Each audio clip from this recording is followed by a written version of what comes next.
Users, groups, and file access. In this nugget, we'll be discussing users, groups, and file access. And we'll start by talking about some of the default local users and groups. I also have a PDF document that you can download to get good reference on that. We'll also take a look at authentication problems. Sometimes a user will say, they think they're using the right username and password, and yet they can't seem to log on. We'll take a look at some causes of that and how to resolve it. We'll also take a look here at sharing folders. This allows you to take a folder and make it available over the network. Once you've made it available over the network, you might want to be more granular with something called NTFS permissions. So we'll show you about that as well. And we'll talk about some other things such as inheritance and denying permissions and the like. And then we'll conclude with a discussion of the encrypting file system, which allows you to encrypt files so that other people can't see it, even if they do have NTFS permissions. And also of BitLocker, which is designed to physically protect hard drives that might get lost or stolen so that the drive is encrypted and nobody can read it.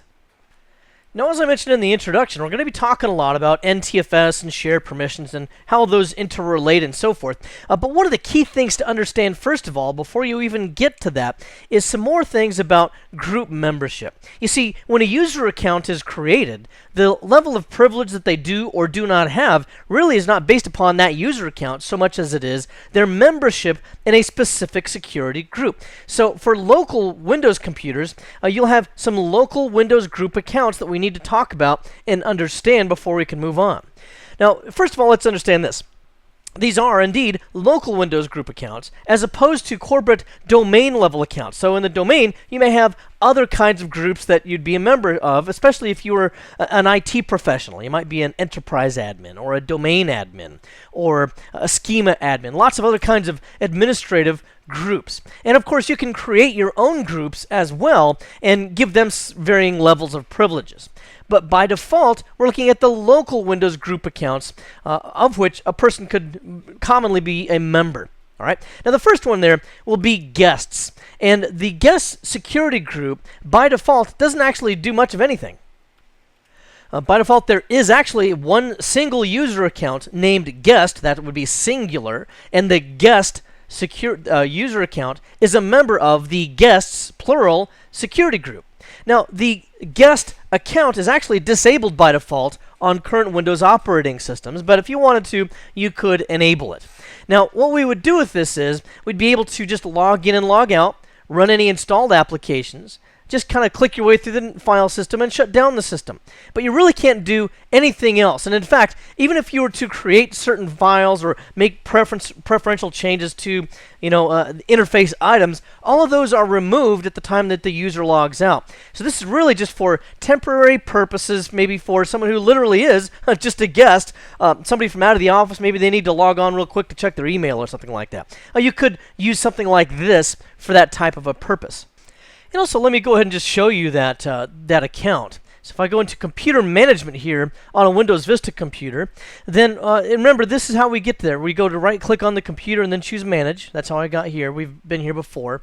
And then we see this guests security group right here. So if I double-click on this, we see that we only have a member of this as the singular guest account.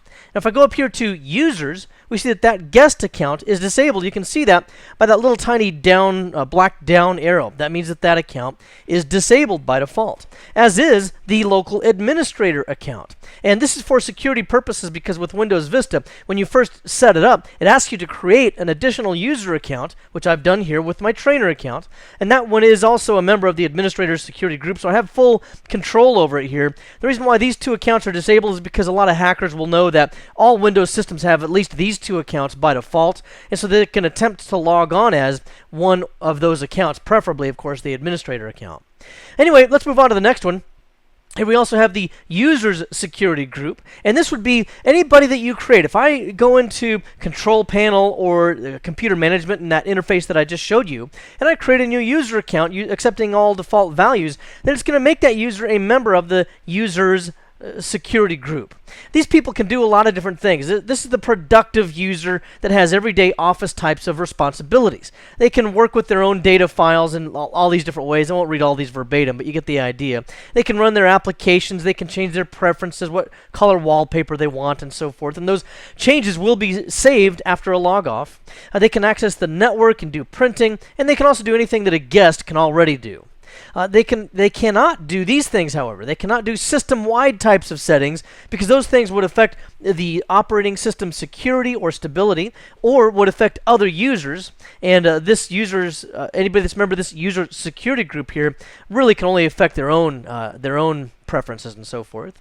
So that's the kind of the idea there, and you can get an idea for what you see on those items. Now, the other thing that we would have here would be the power users account. There is not a power user singular account here, nor is there a singular user account. But again, any users you create will be members of this.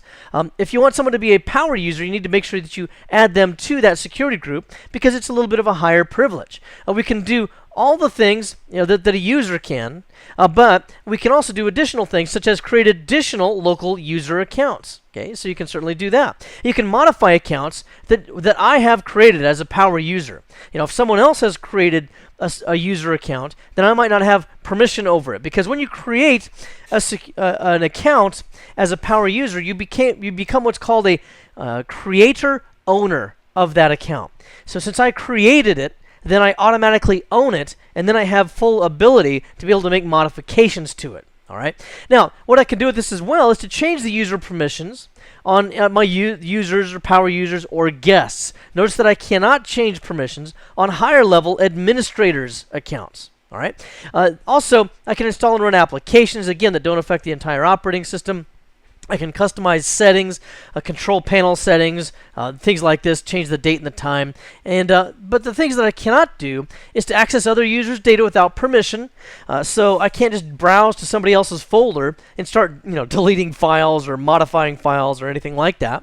I don't have that level of privilege, and I cannot delete or modify user accounts that I did not create as a member of Power Users. Okay.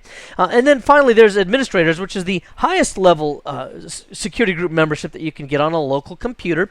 And I can do pretty much anything. Just about everything here that I can do. And there's not really anything that's prevented from this administrator's security group.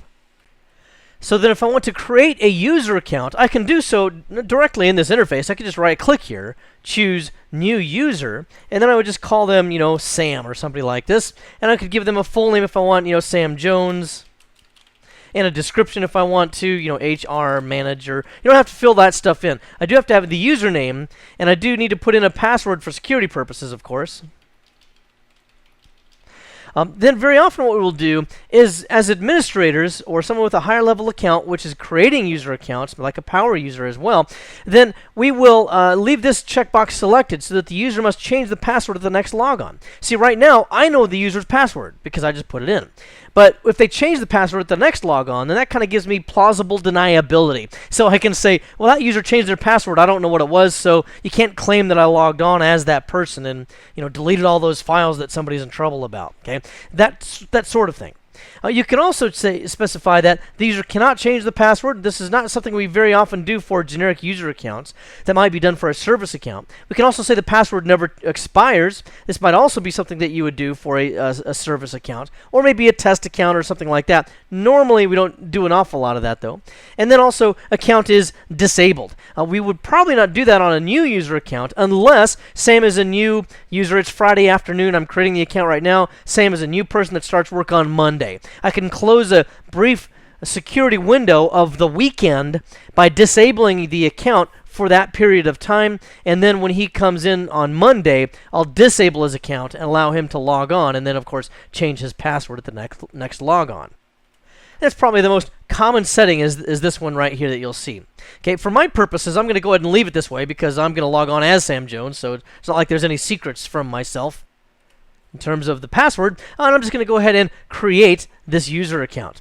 Now, if I have additional user accounts to create, I can, of course, create those here as well. I'm pretty much done, though, so I'm just going to click Close. Now, when I double-click on the Sam account, notice what he is a member of. He's a member of the users security group. If I realized that Sam was going to be a higher-level user, I could also add him to the power users security group. Okay, if I was not sure about the spelling, I can click Check Names, and it'll double-check on that for me. Okay, and then now Sam is going to be a higher level person, not quite a full administrator, but has some additional level of privilege beyond that just of the user's security group. Now, this is the interface here in computer management where we've got our local users and groups that many administrators or people with more administrative experience will use to create these user accounts as well as security groups. Most novice users that have any kind of account management responsibilities will probably use Control Panel. Same is true of like home users. Here's where we can also create groups. So if I right-click here, I can choose New Group.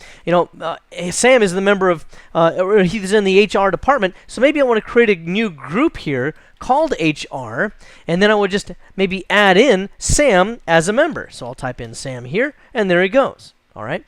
Now, the advantage for doing this is if I have additional users that are in the HR department, I can continue to add them in here, and then I can assign permissions to the HR security group for various files and folders and so forth. And that way I don't have to assign permissions to each individual user. I just assign permissions to this single HR group, and in doing so, it also encompasses all the users that are members of this group. Now, let me also show you the other interface that probably users, home users, and people that are a little bit more novice would use. That would be to just go to Control Panel. This can be found on the Start menu, of course. And then we would go to User Accounts, or we could click directly to Add or Remove User Accounts. Of course, you do have to have some level of administrative privilege. So if I was a power user, I could create an account. Or if I was a member of the administrator's security group, I can click on Continue here as well. And then what I would do is here we would see some accounts that we've already created, like Sam Jones, and then I would just choose Create a New Account. Notice that the interface for this is more wizard-driven, and I would just call this one, maybe Joette. It's kind of a cool name. Don't really know anyone named Joette, but it sounds cool, so we'll do that. This is the standard user. All right. This really just means that she is going to be a member of the user's security group. It doesn't say that here because it's kind of simplified for the novice. I could also make this person an administrator. I would not be able to do this as a power user. I would only be able to do this as an administrator, and I'm a member of the administrator's security group now, which I'm going to confirm for you, by the way, by typing Who Am I? All, and this will tell you that when I type that in, let me show you the command again up at the top, Who Am I? All right, it tells me who I am on the trainer account, and I'm a member of the security group, including administrators. That's why I'm able to create additional administrators if I want. Otherwise, this would be grayed out. But I'll create the account, and then that's pretty much it. Oops, I went too far. I create the account, and there's my standard user now of Joette. Notice that when I created the account using this kind of dumbed-down interface, that it did not give me an opportunity to supply a password for this user. So she could log on the first time without a password, but then she would have to change the password right away, or I can create the password for this user just to make sure we get that out of the way here. And then we could give that user a password hint as well. We don't normally see this in corporation or like in domain environments. We don't have this normally, but for local systems like this, you might. Let's just say our password is, my cat's name. Okay, this would obviously be a little bit obvious. If other people in the office knew her cat's name, then they would be able to log on as that person. But anyway, I'll just click Create Password for this user, and that's pretty much it. So this is kind of a simplified, a little bit of a dumbed-down interface for people to be able to create accounts with if they're more novice. And then here I've returned to computer management to show that indeed the Joette account does appear. Now, if you experiment on with this on your own, by the way, and you decide to kind of mirror some of the actions I've done, you may return here to the user's container and not notice this new account that you have created. That will very often be the case because the MMC console that we're working with here is kind of notorious for not refreshing very often. So if you press the F5 key on the keyboard, then that account will probably pop up. Okay. Also, let's take a look at our membership and some other accounts, characteristics of our account. One thing to keep in mind is that when the computer is not a member of a domain and you're working with local accounts only, normally these accounts are going to be created, if you use that control panel interface, with passwords that do not expire. There it is, passwords that do not expire right here. Okay. So just be aware of that. And this is a member of the user's account, as I mentioned earlier. Now let's move on into problems that these users might have in terms of authentication problems. This is an A+ exam objective, so we'll go ahead and address this a little bit. Normally it's going to be human error. I'll just call it gracefully logon error of some kind, but very often it's a forgotten password. I mean, someone changed their password on Friday and they can remember it throughout the end of the day on Friday, but then over the weekend they went to the lake and had a few brews and they killed some brain cells, so that when they came back to the office on Monday, turns out the brain cells they killed actually contained that password. So now they can't remember it and they have to call, the help desk or somebody like that to reset it. If you do have to reset a user's password, it's not too hard to do. You simply go in here to the computer management item, you right-click on the user's account, and choose Set Password.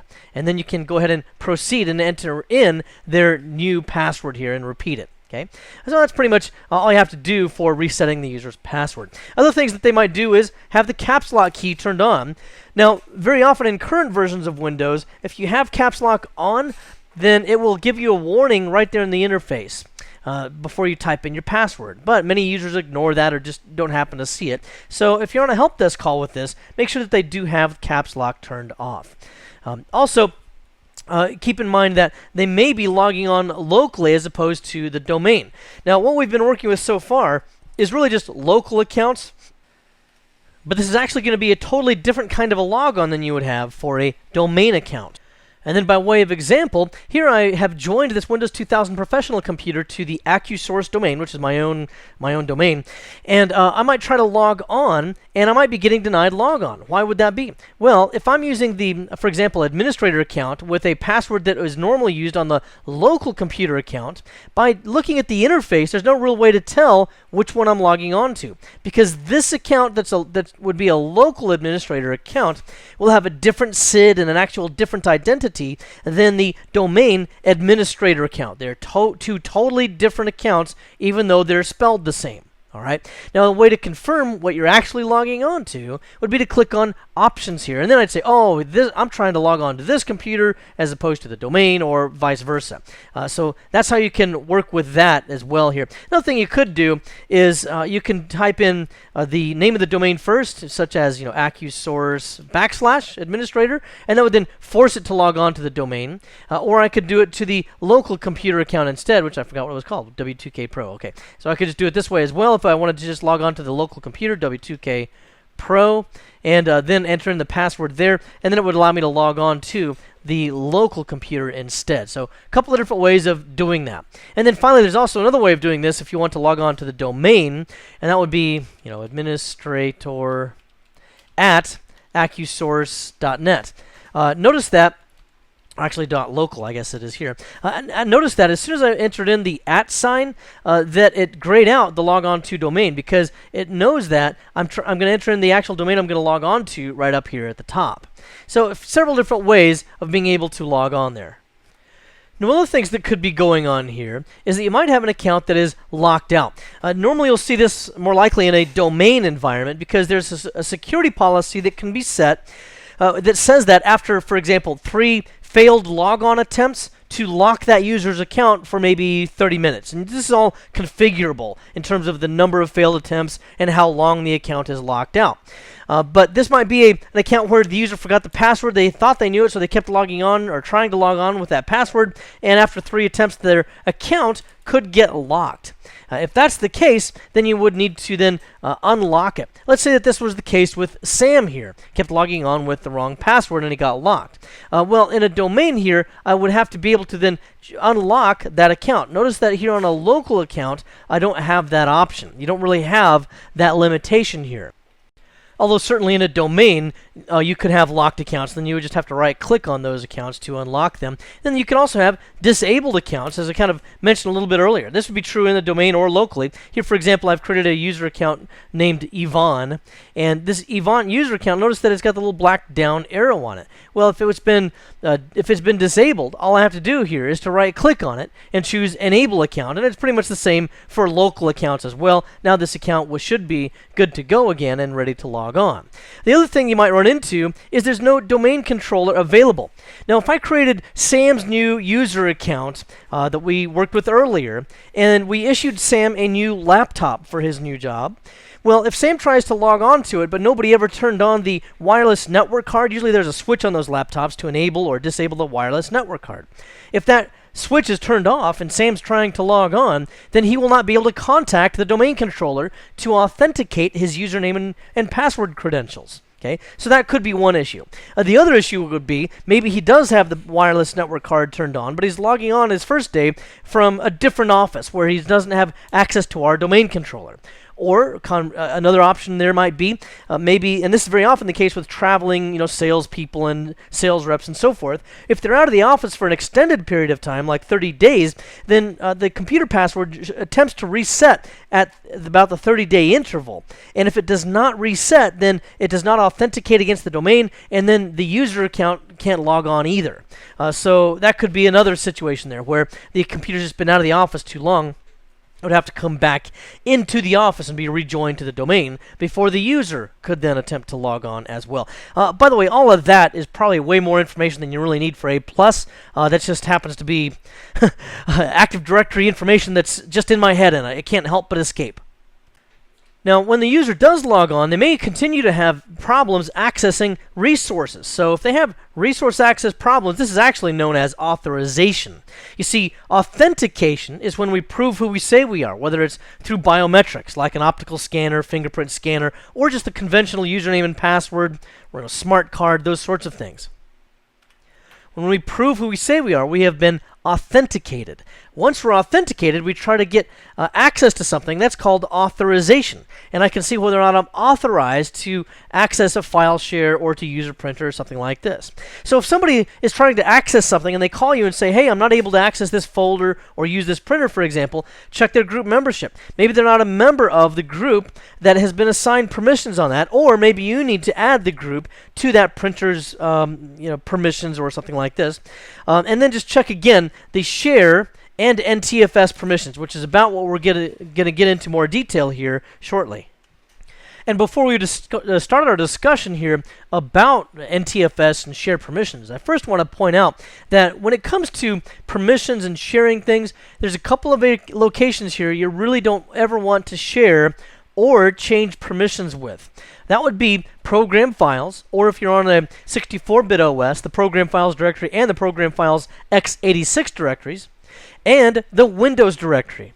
Now, the reason for that is because, by default, they're usually set up with pretty good security settings as they are, and they're also generally pretty compatible.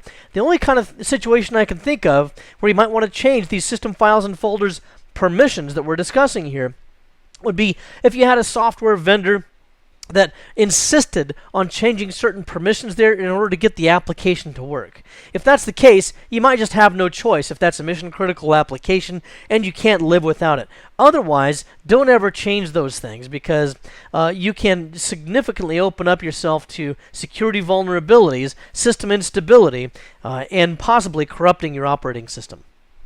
And it may also, of course, corrupt your applications. Now, another thing you don't want to change permissions for is the root of the drive. So, for example, we're going to be addressing share and NTF permissions shortly here, but just right from the outset, I want to point out you should never right-click on the root of the drive and choose share. You rarely, if ever, would you ever want to share the entire hard drive. That would share things such as the Windows folder or the program files folder, other sensitive locations which could then be subject to attack. So just don't ever do that. And also don't ever change the permissions on the root. Again, I can't think of many situations in which you'd want to do that. This is one of those things where if it's not broken, don't fix it. Okay, the default permissions usually work very, very well. If you want to change permissions on something, change them on folders that you have created that you have a high level of control over. Now, that having been said, I would like to point out that there is something called a hidden administrative share on each root of each drive. And this means then that if I have administrative credentials for a destination computer over the network, then I can access that entire drive even though nothing has been explicitly shared to me. And that's, of course, what sharing is just we make something available over the network so that someone else can be able to access it without having to visit my computer locally. So, for example, I think I have my desktop computer here, and that would be Whack Whack James Win 764. That's the name of my computer. And if I put in a $, that $sign is the key. That means that I'm going to access the C drive as an administrator. Okay, and I press enter here. And then what's going to happen here is in a moment, it's going to prompt me with the credentials. So, and there it is. It's going to say, hey, you're trying to access the administrative share. You better prove you're an administrator. So I'm going to enter those in, and once I click OK, then we'll see that I have access to that entire hard drive. And then having entered in those credentials, you can see now that I can access and browse this entire hard drive because of the hidden administrative share. Now also, if you want to identify any administrative shares that are located on a system, you can return here to the computer management, and having gone into this after administrative permission from user account control, go up here to shared folders and then shares, and that'll show you all of the administrative shares. You can see here that there's also the admin $sign. This means that if you type in, \\, the name of the computer, \, and then admin $sign, it'll take you right to the Windows directory. But I usually just type in C $sign and then browse my way to the Windows directory if that's where I really want to go. And then this last thing here, IPC, is not anything that we directly are concerned about, but what this does is it facilitates communication between computers and their various processes using server message blocks, which is just kind of a building block of network communications between systems. Now let's step back a moment here and talk about shares in a little bit more of a broader sense and a little bit more context for how they're generally used, not just with administrative shares.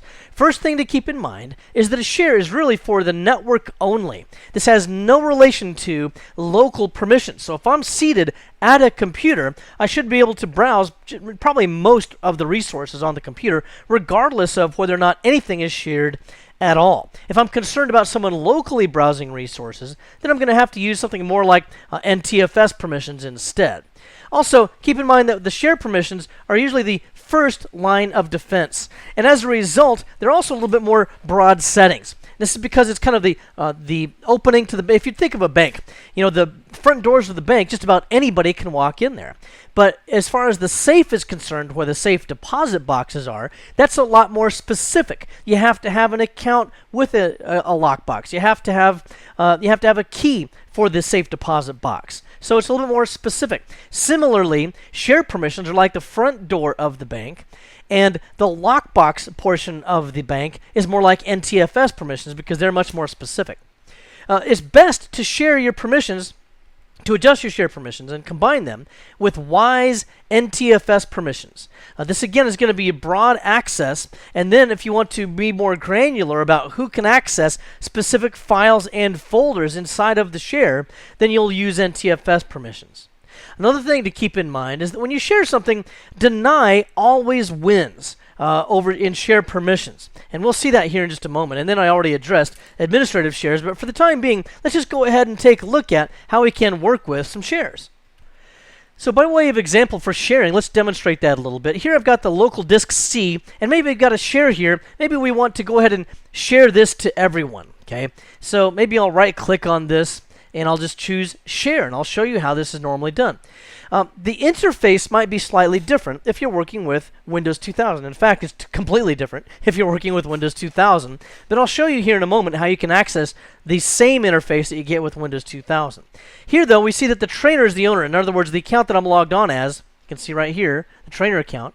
That account created this share, so I'm the owner, but I can add additional people if I want them to be able to share this folder. I'll just say, how about everyone? Okay. Now, I have to remember to click on Add. Now everyone is able to read these documents. Then I'll go ahead and click on Share. Now, with administrative permission, this is a shared folder, and if I want to, I can even send an email to people that'll have this link in it, and then they can, map a network drive to it or something like this. Okay. But I'm just going to click on Done. Now you notice that it has the little sharing icon on it.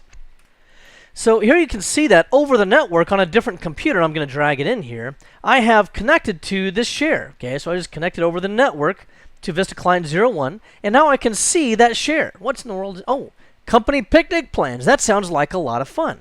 Wonder what kind of things are going on here with this company picnic. Well, I can double click on that, and it kind of went off screen here, so let me bring it over here. And we can see that, oh, we have a lot of fun things going on for the company picnic. Boy, I wonder if I'm even supposed to see this, because this looks like, some surprises they're keeping out for us. Food provided to underlings. Like, I guess that just means company generic employees. Chip and dip, burgers and hot dogs, snow cones. Well, that sounds like a great time. Hey, wait a minute. What's this down here? Foot? That's supposed to say food, by the way. Food to be provided to executives. Salmon, filet mignon, lobster, escargot, caviar, and bananas Foster for dessert. Hey, wait a minute. That doesn't seem quite right. What else we got going on here? Ooh, entertainment prevented to underlings. Well, maybe that'll make up for the food. A bounce house. Oh, great. Last year at the company picnic, we had a bounce house, and Sweaty Freddy dominated the thing, and nobody else wanted to get in there with him. Okay, so that was no fun. And we had a party clown. Oh, boy, that was delicious and fun. Did I say just delicious? No, we don't eat the clown, people. We just let them have fun. Anyway. Wow, the more I talk about this, the creepier it gets. Okay, somebody stop me here. All right. Then we have helium balloons. That's not so... Hey, look at this. A raffle for the NASCAR race. That sounds like a lot of fun. But wait a minute. What's this down here? Entertainment provided to executives. A Cirque du Soleil private show? Hey, people, I saw Cirque du Soleil in Orlando. If you ever get a chance, you've got to see them. Fantastic. A Coldplay concert. That's one of my favorite groups. What in the world? Hot air balloon rides? Those cost hundreds of dollars. And a raffle for a 14-day Caribbean cruise. This does not seem quite right. You know what, though? This was shared to everyone. Maybe it shouldn't have been shared quite like that. We may need to adjust these permissions. Now then, here I've switched over to an XP computer, and it doesn't really matter that it's XP, just another Windows computer is all I'm emphasizing here, where I've logged on as Sam. Now, without getting into a lot of complexity with this, this is also a local computer account named Sam that I created on this XP computer with the same exact password as the user account that I created on the Vista computer that you saw me create earlier. And the reason why I did that is because when the account is created locally, it cannot be used somewhere else. So if I want to access resources across the network without having to enter in credentials or having a pop-up dialog where I have to enter in a username and a password, then my SAM account here has to be the same spelling and password as the destination computer, which is Vista Client 01, that I'm trying to connect to. And then what Windows does is it uses what's called pass-through authentication, where it will just pass my existing username and password across the network to this destination computer, and if they match, then it will just allow me to connect. Okay, so here we have the company picnic plans. Okay, now double click on this, and what if I don't like this? What if I say, hey, this is not fair? My name's Sam, and I say these guys down here should not have that. We should have that up here instead, and they should have no food whatsoever. Now I'm going to save that, and we'll teach them a lesson. Or wait a minute, maybe not. Now why can't I save this? Well, because I am just a average user here. I am not an administrative account, and remember, the everyone permission was read-only. So I can open this up and get nice and bitter about it, but there's not a darn thing I can do to change that document.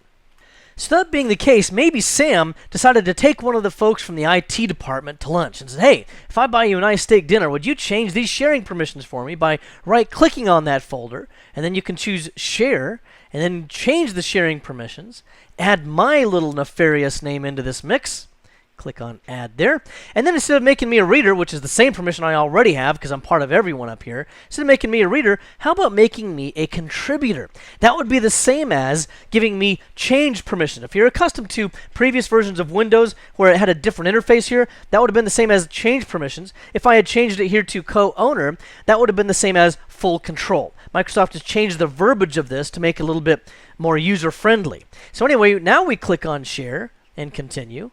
And done.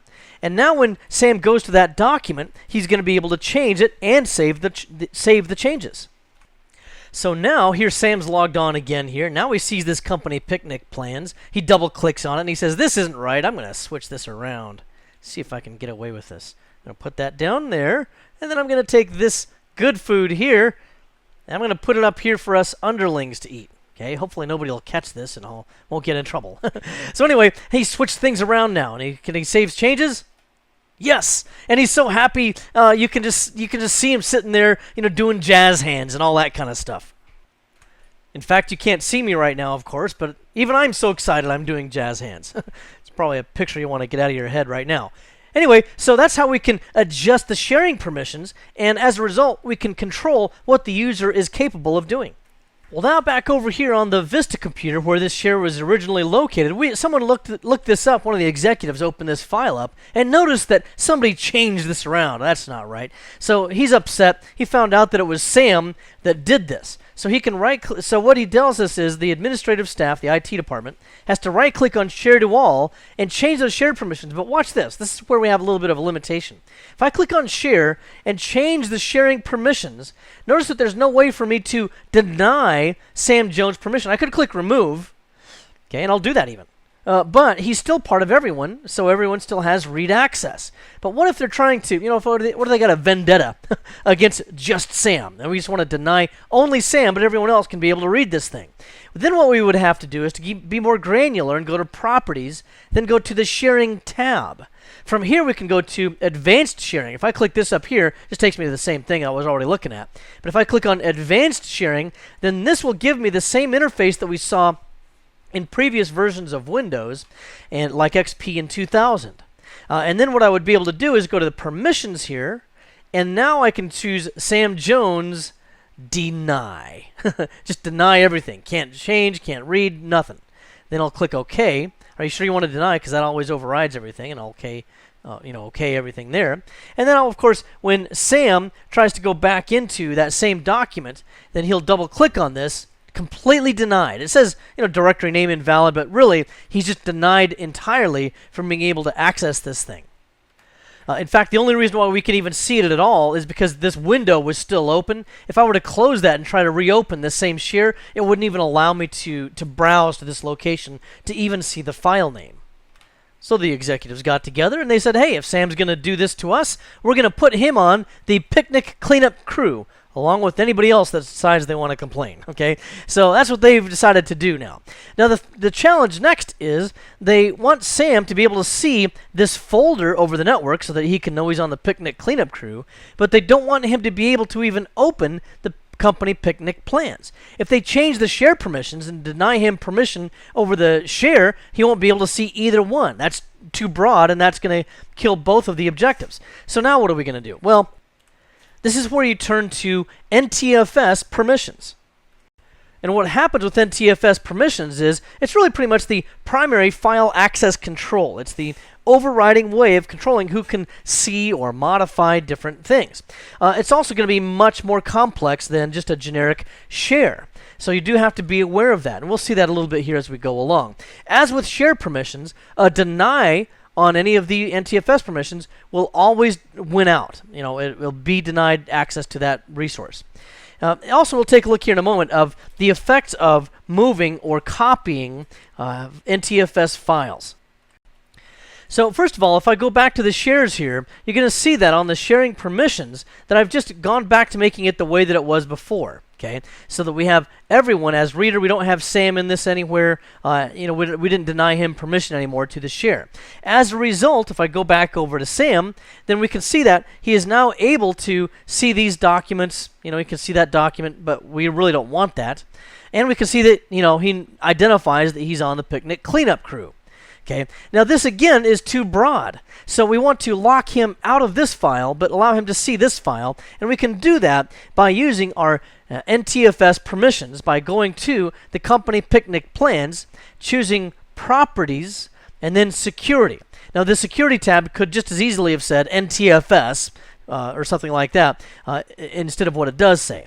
But what we will do with this is we're going to edit this so that even though Sam does have the ability to read and execute this because he's part of everyone here, we want to also take Sam here and we want to deny him certain permissions. So to do that, we'll select his name, choose Edit here, and actually we don't have to select his name, just choose Edit, then choose this person's name, and then we will deny any access to this item. Okay, then we'll click OK. Are you sure you want to deny it? Yes.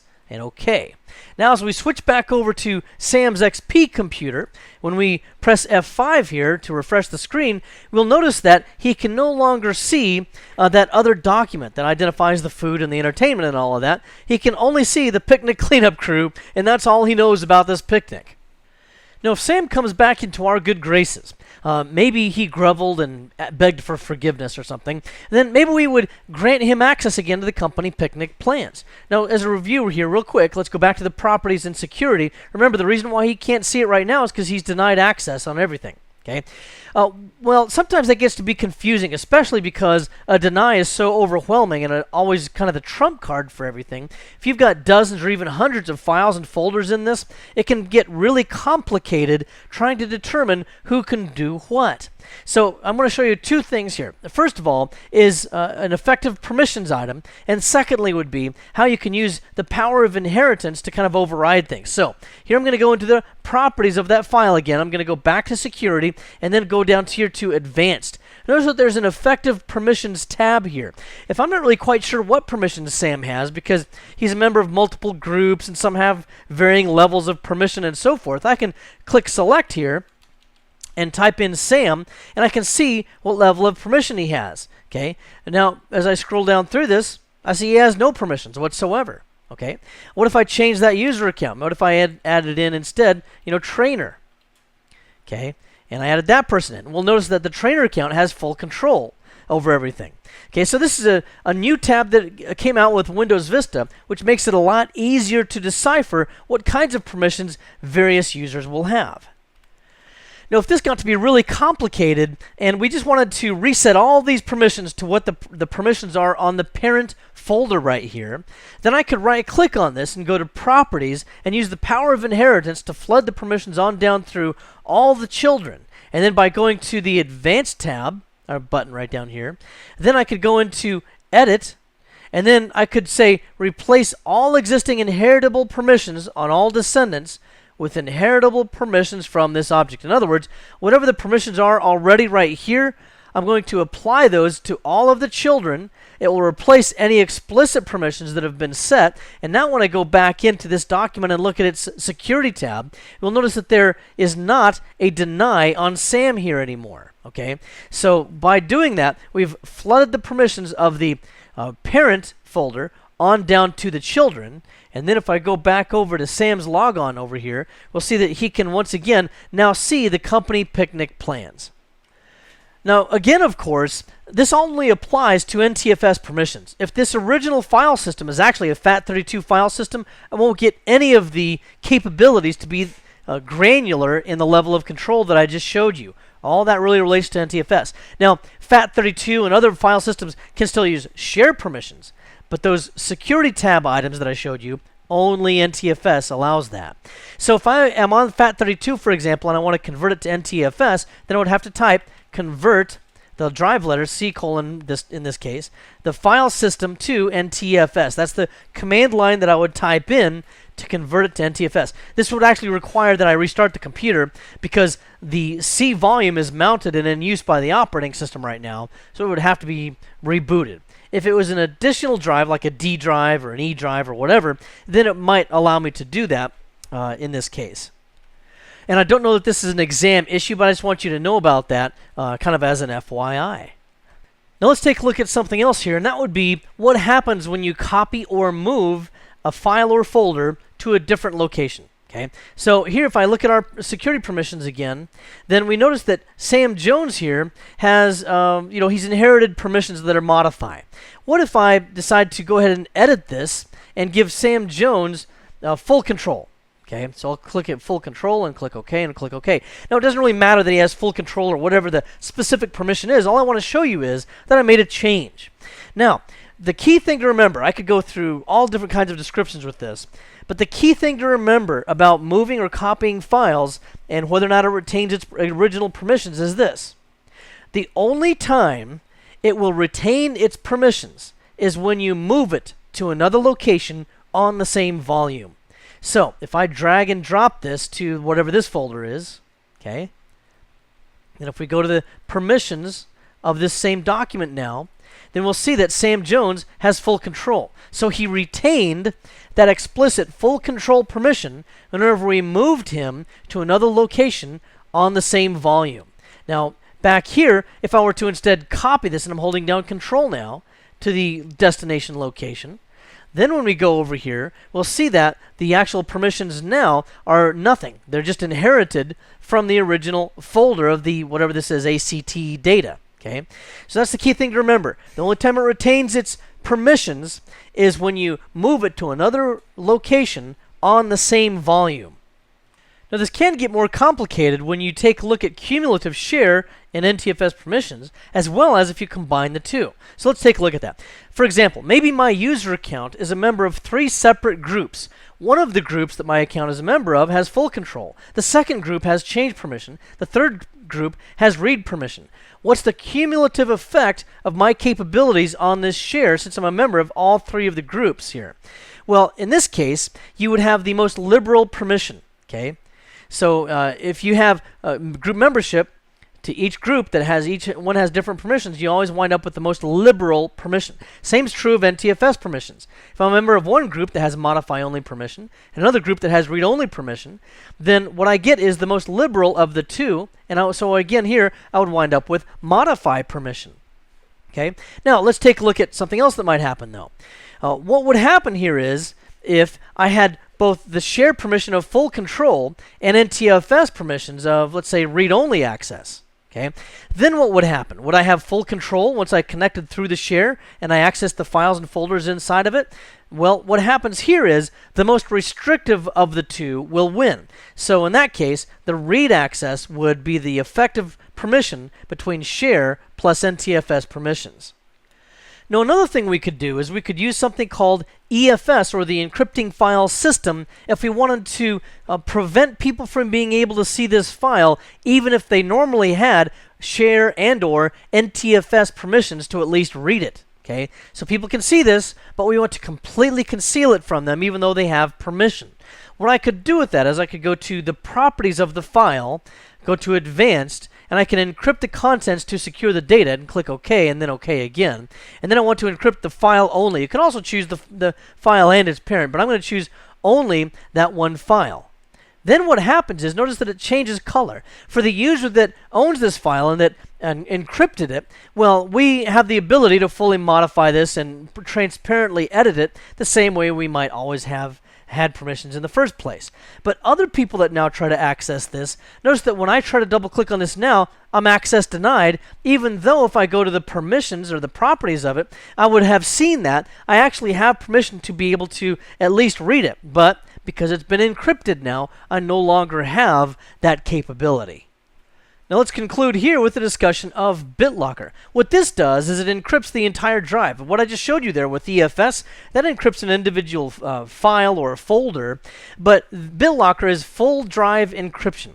The reason why you might want to do this is for systems that are physically insecure, such as insecure servers. Maybe you have a small branch office and you've got some servers in there, like Windows Server 2008 servers, that are not as physically secure as they might otherwise be. It's a simple hollow door that's protecting this server room as much as they call it, and someone could kick it in and run off with the server. Well, if they do, we don't want them to be able to perform an offline attack, which is where they could take ownership of the drive and then be able to read all of the contents of that drive, or reinstall a different operating system on it, and again, take ownership or change permissions of the files that are on that server. Same would be true of a laptop. You don't want someone to be able to perform an offline attack of the laptop either.